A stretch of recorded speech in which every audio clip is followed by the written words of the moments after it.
Well, good morning. My name's Patrick. So glad to see you here this morning as we wrap up our series on generosity. And we've talked about generosity, and we've said that generosity is actually taking giving to the next level. And so that's kind of what we've said, that there's giving and then there's generosity, and the two aren't necessarily the same thing. That generosity is giving, but giving more than just the average giving. And so that's what we've been talking about these last couple of weeks, and we're going to continue with that today. And so as we start to get our head around that this morning, I want to ask you a question, and that is, what's your plan? What's your plan to give and to be generous? Because all of us have a plan, whether we realize it or not. For some of us, our plan is just whatever, whenever I feel like it, right? Others of us, our plan is I'm just not gonna give much of anything. Others of us, we decide we're gonna give a portion of our income. Some of us have decided to give a percentage. Some of us have decided to give 10%, and that's stretching us in things. Others of us have decided to give more than that. And so the question is, what is your plan? For some of us, you're described as some people describe it, you're a 3S giver. That would be you're spontaneous in your giving, you're sporadic, and you do it sparingly. You're spontaneous, which means you just give whenever you feel like it. You just give. For some of you, it's sporadic. It maybe you give this month, and then it's maybe a few months or a year or whatever before you give again. You're just sporadic in your giving, and you give sparingly. It's not in accordance with your income, but it's just kind of just a little bit here and there. And for some of you, you're a 3S giver.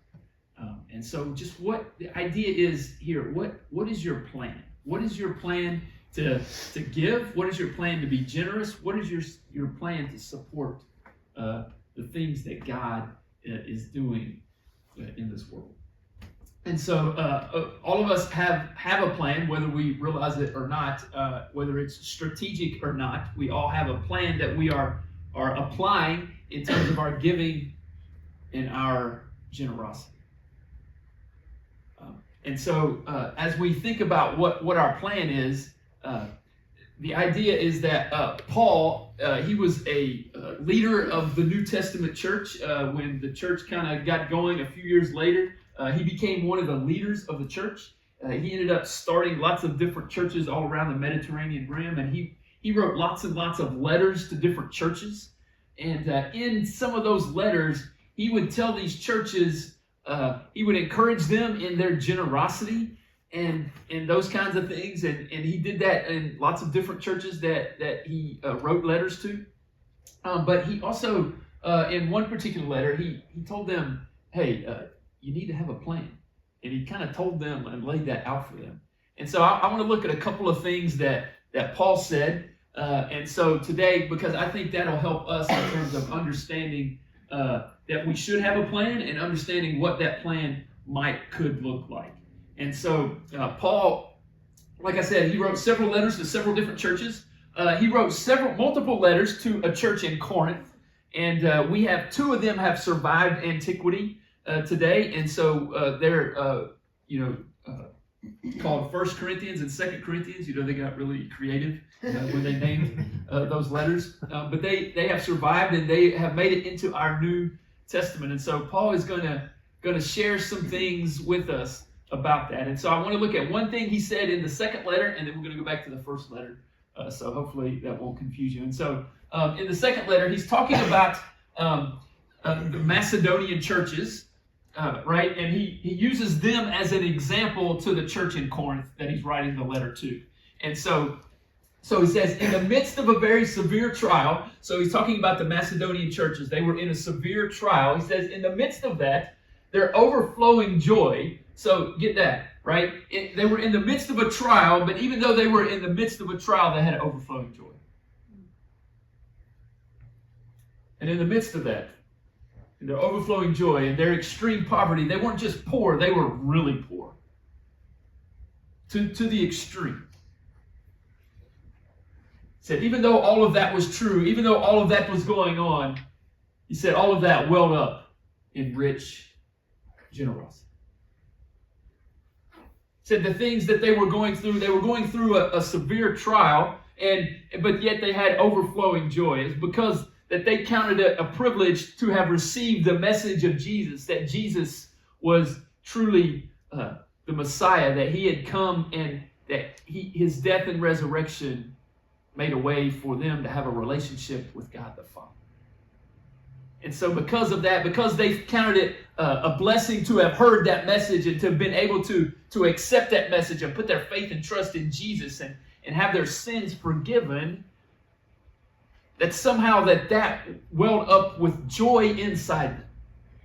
And it was a joy that not just stayed within them, but it was a joy that was overflowing. And that overflow led them to generosity. Now, some of us, we think, well, when I get rich, when I have more money, when I have a bigger income, when I have less expenses, then I'm going to give, then I can be generous. But Paul kind of just takes that excuse right away. And he says these Macedonian churches, they set an example for all of us. Because they didn't have a lot of money. And they were going through some difficult things. And in the midst of their trial, in the midst of their suffering, and in the midst of everything they were going through and their hardships economically and trying to make ends meet and all of that, Paul says they found a way to be rich in generosity. And so if that's your excuse, if that's your, hey, one day, sometime when I get rich, remember back to week 1, we said most of us in this room, if not all of us, are actually rich, even though we don't feel rich. Compared to most of the world, we are.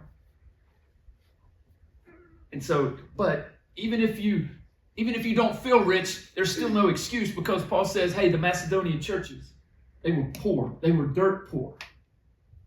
And yet, they found a way to be generous. So now we're going to flip back to something he said in his first letter to the church in Corinth. Because in this part, he talks about having a plan and what that plan might look like. If we've taken away the excuse of one day, sometime, when I get more money, if we've taken that away, then what is our plan? What is our plan to be generous? Is what you're currently giving, would you consider that to be generous? Paul says, here's a plan.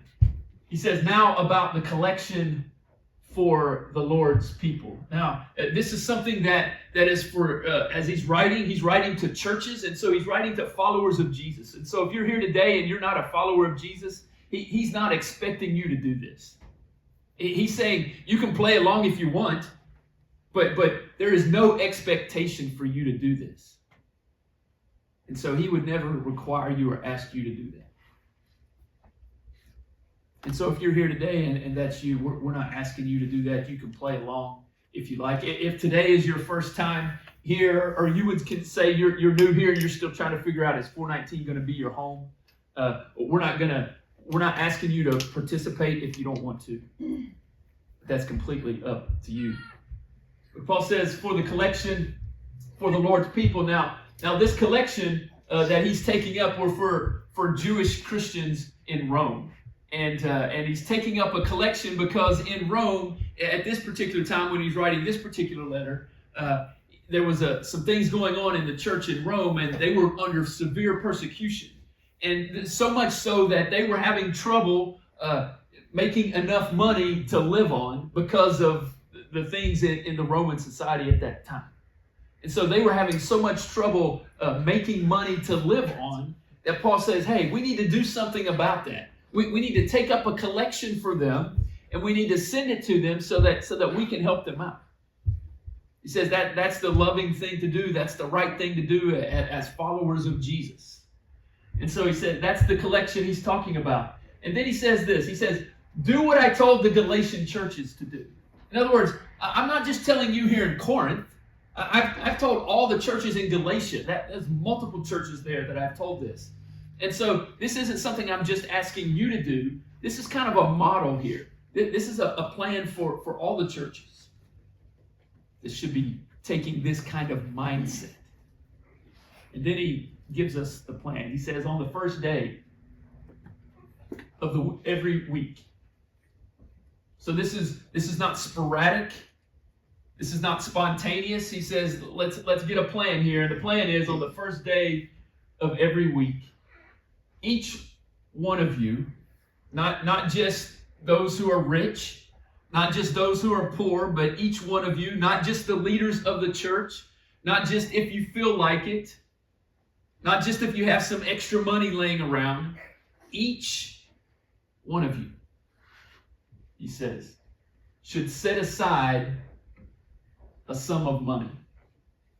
Each one of you should set aside a sum of money. Now, for some people I've met, they say, you know what, I don't give money, I give my time. And that's great that you give your time, if that's you. But Paul doesn't say, oh, if you give your time, you don't have to worry about giving money. He says, each one of you, even those who are giving time, even those who are serving, even those who are giving up valuable time, even those people should also set aside a sum of money in keeping with your income. In keeping with your income, it's a way here for you to set aside a sum of money, a percentage, a part of what you've taken in, of what God has blessed you with, to set aside a percentage of what that is. And it should be in keeping with your income, which means the more you make, the higher the percentage should be that you should be giving away. Paul says it should be in keeping with your income. It's kind of like, for some people, they call it a 3P giver. The 3P giver, instead of a 3S giver, a 3P giver is they give a percentage, they make it a priority, and it's progressive. It's a percentage of their income, right? A percentage there. It's not just a little bit of money here and a little bit of money there. They decide up front what that percentage is going to be, and then they make it a priority. Paul said the first day of the week, okay? Whether it's as soon as you get your paycheck, it's that you're making it a priority. It's the first thing that comes out of your account, and it's progressive. The more you make, the higher the percentage should be. That's the 3P giver. And Paul carries on.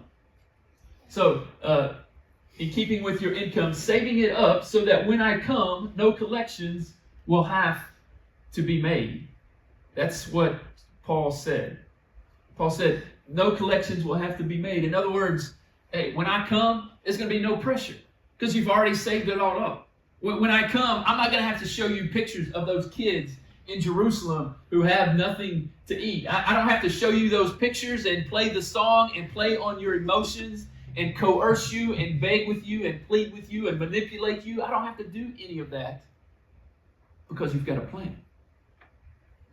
And you're working your plan.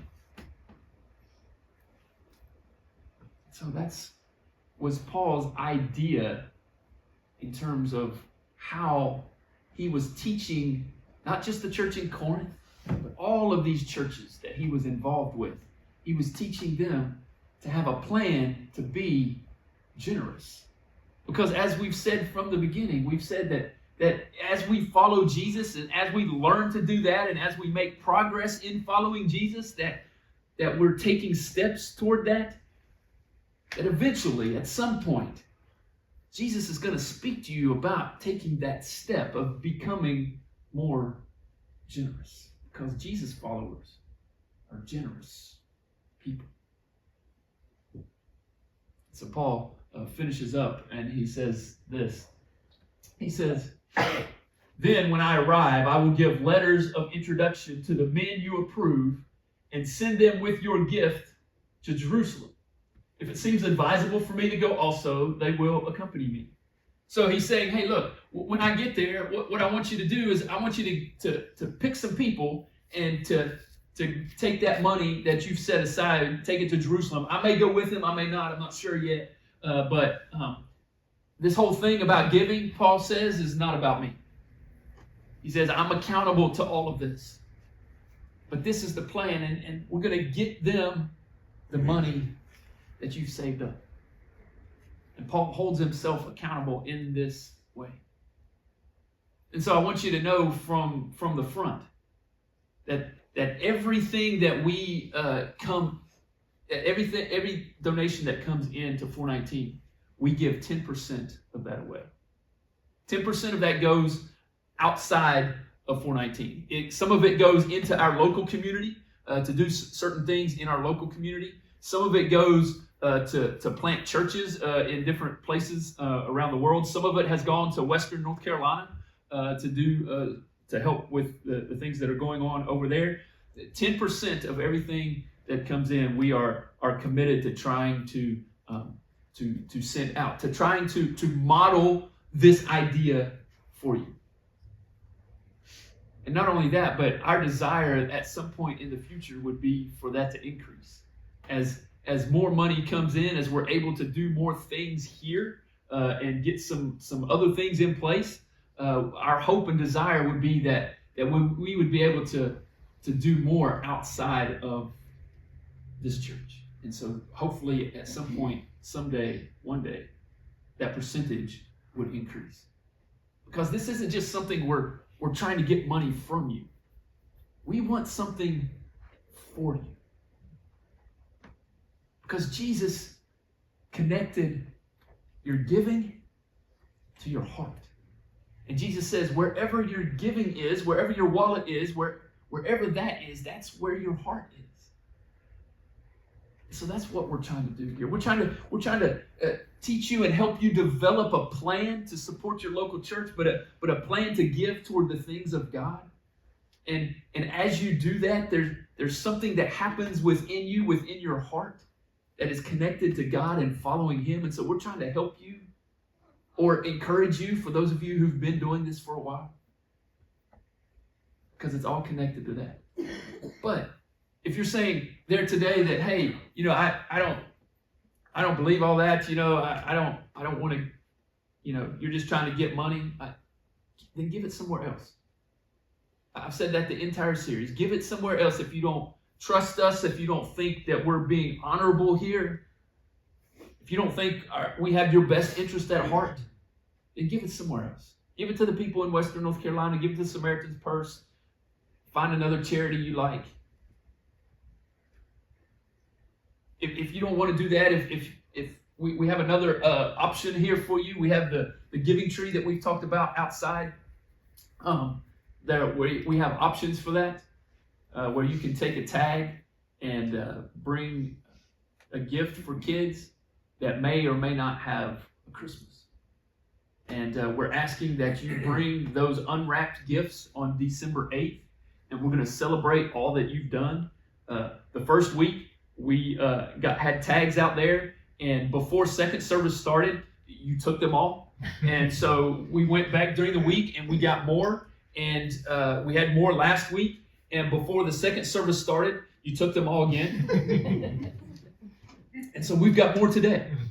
We keep finding needs in the community that we're trying to support. And we're trying to be able to bless kids. And so we have some more today that you're welcome to take if that's so your desire. But we're also trying to help you to give and to create a plan for your giving.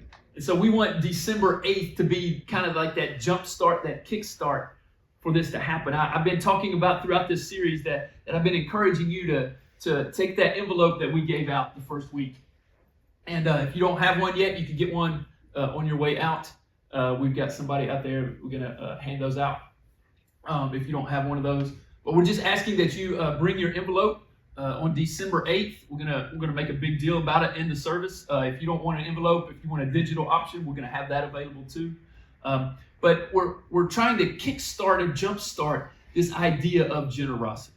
And we don't want it to necessarily be something that happens just on December 8th and then that's it and nothing else changes.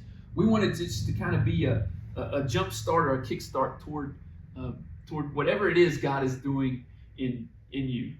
And for some of you, you've been giving, and you've been giving above and beyond normal giving. You've been being generous, and I just want this series to encourage you to continue to do those things. For some of you, you haven't been giving at all, and I want December 8th to be step one, to be that step one of this is you trusting God with some of your finances, whatever that looks like, whether it's 1% or 2% or whatever it is, 10%. If you've not been giving, I would like you to take that step to see what God does in your heart as you trust Him with your finances. For others of you, you've been giving some, but maybe over these last couple of weeks, as we've been talking about, hey, I want you to go home and I want you to think about this and pray about this, and if you're married, talk to your spouse about this and crunch some numbers and see what maybe God is working in you to do, to maybe stretch a little bit. And so for some of you, you've been giving, but perhaps over these last couple of weeks, God is leading you to maybe take a step in that direction and maybe give a little more, and to increase that percentage, whatever that looks like. And so again, we're not trying to necessarily get more money from you. The idea here is that we want something for you. And we know that Jesus taught that your wallet is connected to your heart. And so the moment you give, that's where your heart goes to. And the more we can give to God, the more our heart goes towards Him. And the more we do that, the more we have to trust it. Because being generous isn't just giving a little bit from left over. Being generous is giving and being stretched and being challenged and perhaps giving up some things to be generous toward God. And so that's the hope, and that's the idea that we're going to try to create here. As Paul said, we should have a plan to do this. And so my hope and prayer is that whatever your plan looks like, that you're praying through it, that you're talking through it, you're seeking God through what He wants to do in you and through you. Let's pray.